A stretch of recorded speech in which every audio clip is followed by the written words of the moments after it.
हमने ये topics cover कर लिए मॉडल ऑक्सिलरी के अंदर। मॉडल ऑक्सिलरी वर्ब्स के अंदर कौन कौन से, can, could, may, might and must, ये सब हम पढ़ चुके हैं।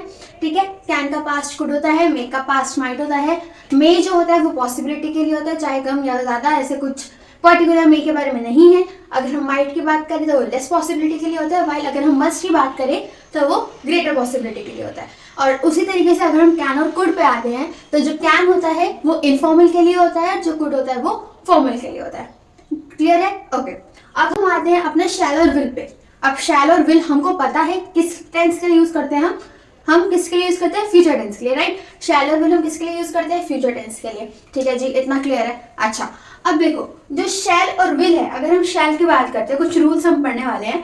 ठीक है, कुछ गोल्डन रूल्स कह सकते हो या कुछ मेन रूल्स हम भी कह सकते हैं। ठीक है, तो अगर हम शैल और विल की बात करते हैं, पहला रूल क्या आता है कि use with first person.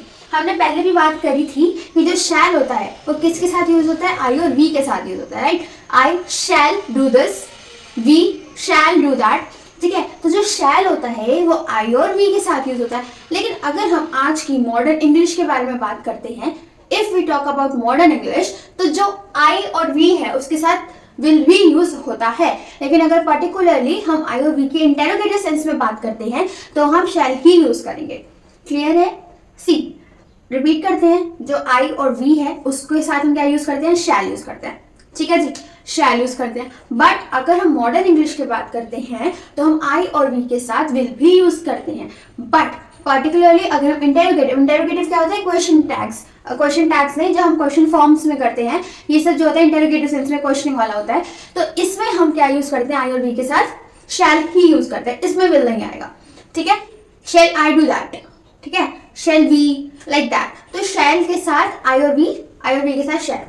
Clear है? क्वेश्चन में तो मस्ट है। ठीक है जी, ये बात हमको समझ आ गई कि जो फर्स्ट पर्सन है, फर्स्ट पर्सन में जो होते हैं आई और वी होते हैं, उसके साथ हम क्या यूज करते हैं, शैल यूज करते हैं। पर्टिकुलरली अगर हम मॉडर्न इंग्लिश की बात करते हैं तो विल और शैल दोनों ही यूज होते हैं आई और वी के साथ। लेकिन अगर हम इंटेरोगेटिव सेंस में बात करते हैं, क्वेश्चंस की फॉर्म में अगर बात करते हैं, तो सिर्फ और सिर्फ शैल यूज होगा। ठीक है।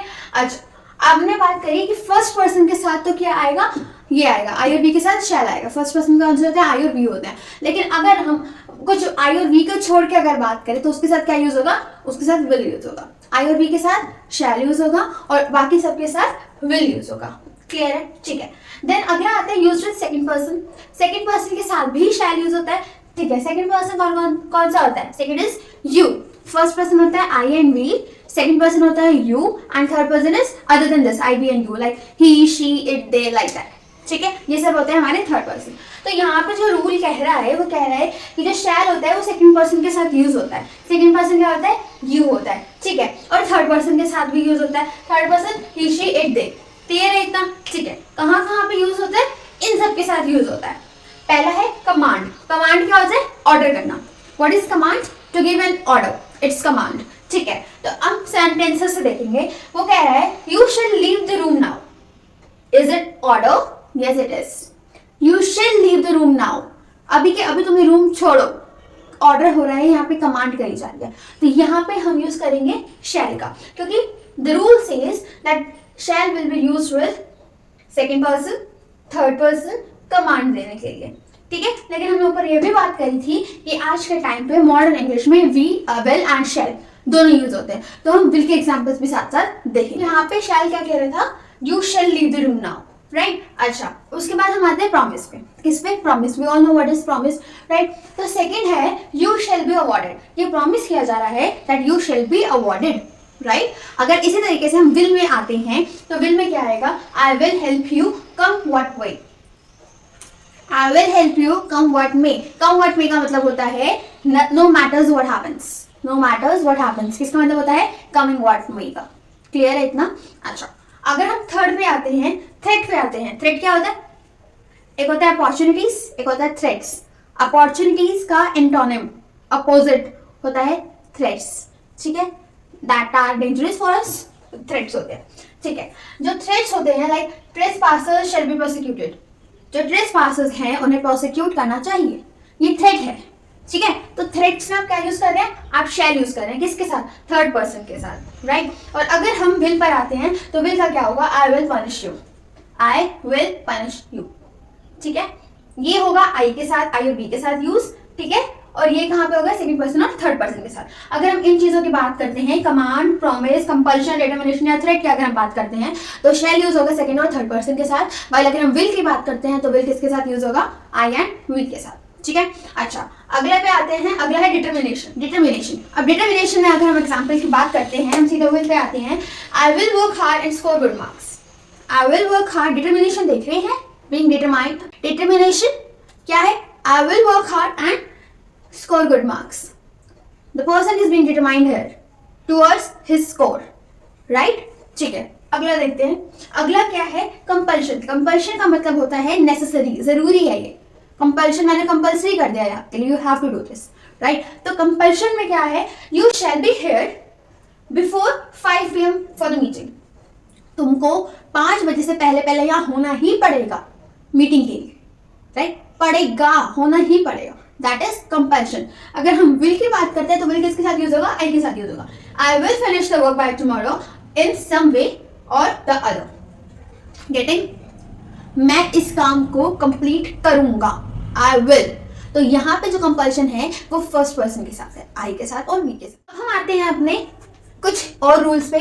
पहली चीज क्या है, इंपैरेटिव सेंटेंसेस। इंपैरेटिव सेंटेंसेस क्या होते हैं, इंपैरेटिव सेंटेंसेस वो होते हैं जिनके अंदर हम रिक्वेस्ट, कमांड ये सब एक्सप्रेस करते हैं। ठीक है, कुछ काइंड्स ऑफ सेंटेंसेस हम डिस्कस कर लेते हैं जब हम इंपैरेटिव पे आए हैं।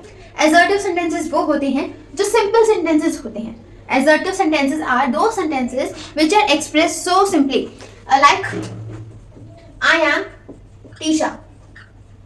This is an assertive sentence, right? ये कुछ और नहीं बता रहा है, ये कुछ रिक्वेस्ट, ऑर्डर, कमांड ये हमको नहीं शो कर रहा है। ये सिंपल सी चीज है कि मैं टीशा, बस बात खत्म। This is assertive. इंटेरोगेटिव वाला कौन सा होता है, जिसके पीछे क्वेश्चन मार्क हम लोग लगाते हैं, राइट? क्वेश्चन मार्क्स वाला जो हम क्वेश्चंस पुट अप करते हैं वो होते हैं इंटेरोगेटिव सेंटेंसेस। एक्सक्लेमेटरी सेंटेंसेस कौन से होते हैं, जो होते हैं सरप्राइज, जॉय, सोरो वाले, राइट? सरप्राइज, जॉय, सोरो ये सब जो होते हैं ये होते हैं हमारे एक्सक्लेमेटरी। इसके पीछे हम कौन सा मार्क लगाते हैं, एक्सक्लेमेशन मार्क लगाते हैं। ठीक है जी, अच्छा इंपैरेटिव पे आते हैं। इंपैरेटिव पे हमने बात कर ही ली है, जैसे कि ऑर्डर, कमांड, रिक्वेस्ट, ये सब हमारे किस में आते हैं, इंपैरेटिव सेंटेंसेस में आते हैं। ठीक है, अच्छा तो अगर हम मॉडल ऑक्सिलरी वर्ब्स की बात कर रहे हैं तो हमने इंपैरेटिव सेंटेंसेस का टॉपिक इसके अंदर क्यों छेड़ा, राइट? अच्छा क्यों छेड़ा, देखो जो इंपैरेटिव सेंटेंसेस होते हैं, जो लेट अस या लेट्स, लेट अस इसको अगर हम इस फॉर्म में लिखें लेट्स हो जाता है।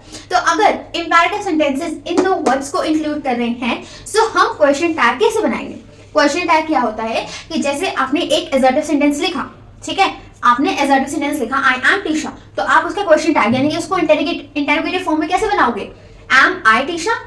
मतलब हमने क्या किया कि जो हेल्पिंग वर्ब हमारे पास था असर्टिव में, अगर हम उसको इंटेरोगेटिव में बना दें तो हम क्या करेंगे कि जो हेल्पिंग वर्ब है हम उसको सब्जेक्ट से पहले रिप्लेस कर देंगे। ठीक है, तो हेल्पिंग वर्ब पहले आएगा, सब्जेक्ट बाद में आ जाएगा, एम आई टीशा। So this is a question. ठीक है, तो इसी तरीके से अगर हमारे पास इंपैरेटिव सेंटेंसेस में लेट अस या फिर लेट्स आ रहा है तो उसका क्वेश्चन टैग हम कैसे बनाएंगे? उसका क्वेश्चन टैग बनेगा शैल बी से, उसका क्वेश्चन टैग बनेगा शैल बी से। For example let us dance together, let us dance together, shall we. Okay, so this is the question tag of let us dance together, that is shall we. आगे बढ़ते हैं, तो हमारा next चीज है कि अगर एक सेंटेंस पास्ट में है, मतलब अगर one part of the sentence is in past tense तो other would be also in past tense. For example अगर हम बात करते हैं he hoped that he will pass the test। अब जो hoped है यानी कि जो हमारा one part of the sentence है it is in past tense, जो hoped है वो hope की सेकंड फॉर्म है, दैट इज hoped। सो ये हो गई हमारी पास्ट टेंस। ठीक है जी, हम यहाँ से समझ आ गए कि हमारी पास्ट टेंस है। अब यहाँ पे बोल रहा है that he will pass the test। he will की अगर बात करें, will का पास्ट क्या होता है, will का पास्ट होता है would, तो यहाँ पे हम will नहीं लगाएंगे, यहाँ पे हम लगाएंगे would, यहाँ पे हम लगाएंगे would। he hoped that he would pass the test। Clear है? ठीक है, नेक्स्ट पॉइंट पे आते हैं। नेक्स्ट पॉइंट हमारा क्या कहता है कि not applicable if same fact is universal truth, habitual action, general fact, idiom या फिर फ्रेज। कहने का मतलब क्या है कि ऊपर हम कह रहे थे कि अगर one part of the sentence is in past tense the other would be also in past. ये बात हमने करी, हाँ करी, लेकिन एक बात बताओ, अगर मैं आपको कहती हूँ honesty is the best policy, मैंने कहा, टीचर ने कहा था कि honesty is the best policy, teacher ने कहा था, तो उसका तो हम लगा देंगे सेड। जो से की फॉर्म होती है, से का पास्ट टेंस क्या बनेगा, से का पास्ट टेंस बनेगा सेड। राइट। से का पास्ट टेंस बनेगा सेड। तो टीचर ने कहा था तो हमने बोला टीचर सेड दैट। क्लियर है इतना? ठीक है। लेकिन honesty is the best policy. Teacher ने बेशक 2 महीने पहले कहा हो या 2 दिन पहले कहा हो या फिर आज ही कहा हो, honesty is the best policy and will remain the same. Honesty is the best policy. Getting what I am saying, right? तो जो ऑनेस्टी है वो बेस्ट पॉलिसी रहेगी, इट इज। तो उसको हम जो यूनिवर्सल ट्रूथ है उसको हम प्रेजेंट में ही लेकर चलेंगे, ठीक है। सो हम इसका क्या बनाएंगे, teacher said that honesty is the best policy. Said लगा पास्ट में बट इज आएगा प्रेजेंट में because it's a universal truth. Got it? ठीक है। अच्छा, अब ही सेड दैट, उसने बोला था that man is not a machine. Man is not a machine, ये अगर पास्ट में भी बोला गया है but still it's a universal truth, ये आज भी एप्लीकेबल है। सो हम इसको अब भी प्रेजेंट में ही रखेंगे, हम इसको पास्ट में नहीं बनाएंगे, क्योंकि हमने बात क्या करी कि ये चीज जो हमने बात करी थी कि अगर एक पार्ट पास्ट में है तो दूसरा भी पास्ट में होगा, ये यहाँ पे एप्लीकेबल नहीं होगा अगर यूनिवर्सल ट्रूथ है, हैबिचुअल एक्शन है, कोई जनरल फैक्ट है, ये फैक्ट हुआ man is not a machine, idiom है या फ्रेज है, तो हमारा सेंटेंस क्या, एक पार्ट तो हम बेशक पास्ट में लिख देंगे but the second will be in the present only. Got it? तो ये रहा हमारा। अच्छा, सेकंड चीज की अगर हम बात करते हैं, अगर हम फ्यूचर की बात करते थे, हम will shell model auxiliary verbs पढ़ रहे थे, तो इसमें क्या चीज होती है, एक और रूल है कि अगर जो आपका फर्स्ट एक्शन है, जो आपका फर्स्ट एक्शन है, जैसे यहाँ पे एक एक्शन है, यहाँ पे दूसरा एक्शन है, तो जो आपका फर्स्ट एक्शन है अगर वो प्रेजेंट इंडेफिनिट टेंस में है, अगर वो प्रेजेंट इंडेफिनिट सिंपल प्रेजेंट में है, तो जो आपका सेकंड वाला होगा, सेकंड पार्ट होगा, वो सिंपल फ्यूचर में होगा।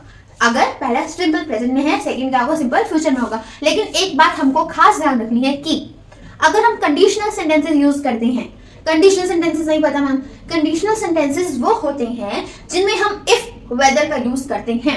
इफ का मतलब क्या होता है, अगर। कंडीशन क्या होता है, अगर ऐसा हो जाता तो, राइट? तो कंडीशन कौन से होते हैं, इस सेंटेंसेस को हम कंडीशनल सेंटेंसेस बोलते हैं, ठीक है। अगर, तो कहने का मतलब मेरा क्या था कि अगर कंडीशनल सेंटेंसेस हैं, इफ या वेदर से स्टार्टेड सेंटेंसेस हैं, then you will not use the word will.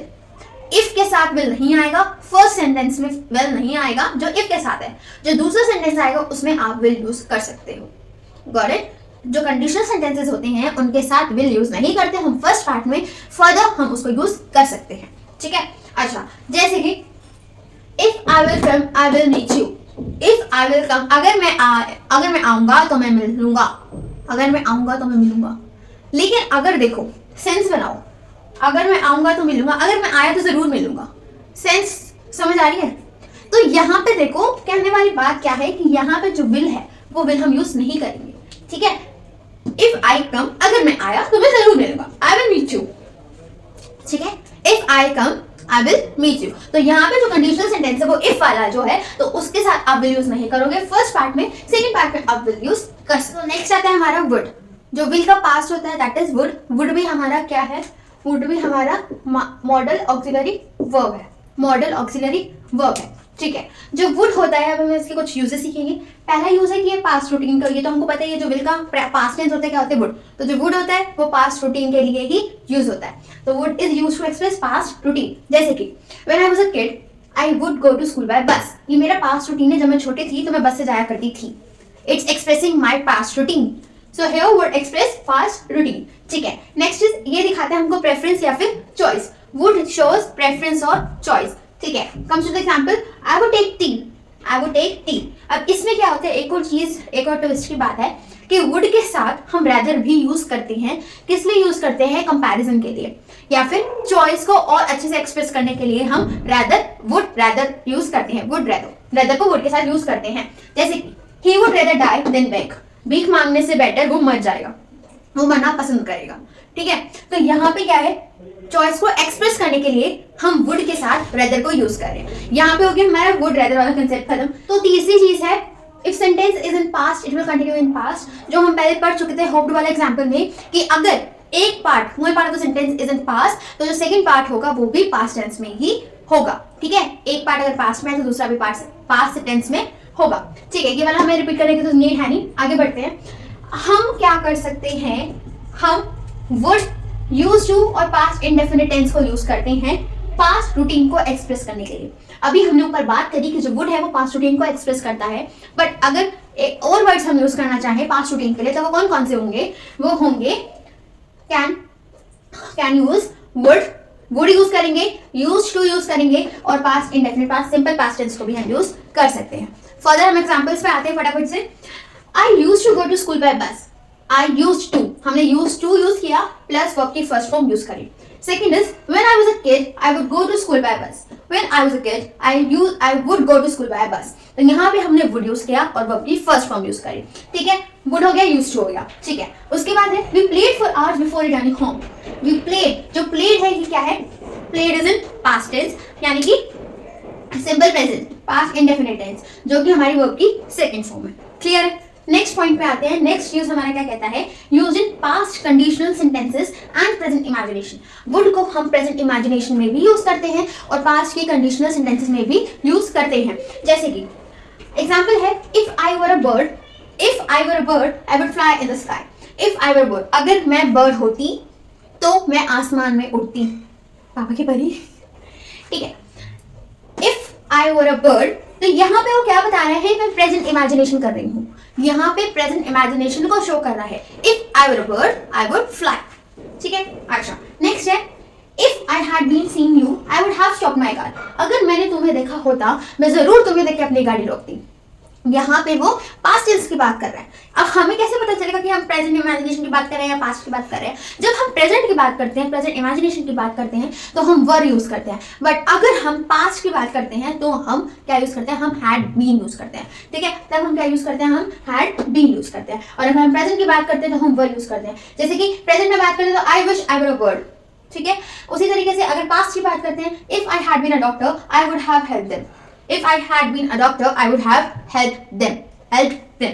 अब यहाँ पे एक और चीज बात ध्यान रखने वाली क्या है कि अगर आप वर यूज कर रहे हैं प्रेजेंट इमेजिनेशन में, अगर आप वर यूज कर रहे हैं तो यहाँ पे सिर्फ वुड आएगा प्लस वर्ब की फर्स्ट फॉर्म आएगी। तो यहाँ अगर आप वर यूज करते हैं प्रेजेंट इमेजिनेशन में तो क्या होगा कि एक तो आपका सिंपल आएगा, वर्ब की फर्स्ट फॉर्म आएगी plus would, would plus verb की फर्स्ट फॉर्म। बट उसी तरीके से अगर आप पास्ट की बात करते हो तो पास्ट में हम यूज करेंगे हैड बीन, और हैड बीन के साथ आएगा वुड, हैव, और अगर हैव एच वाली फैमिली आ जाती है तो हमें वैसे भी पता है हम वर्ब की थर्ड फॉर्म को यूज करते हैं।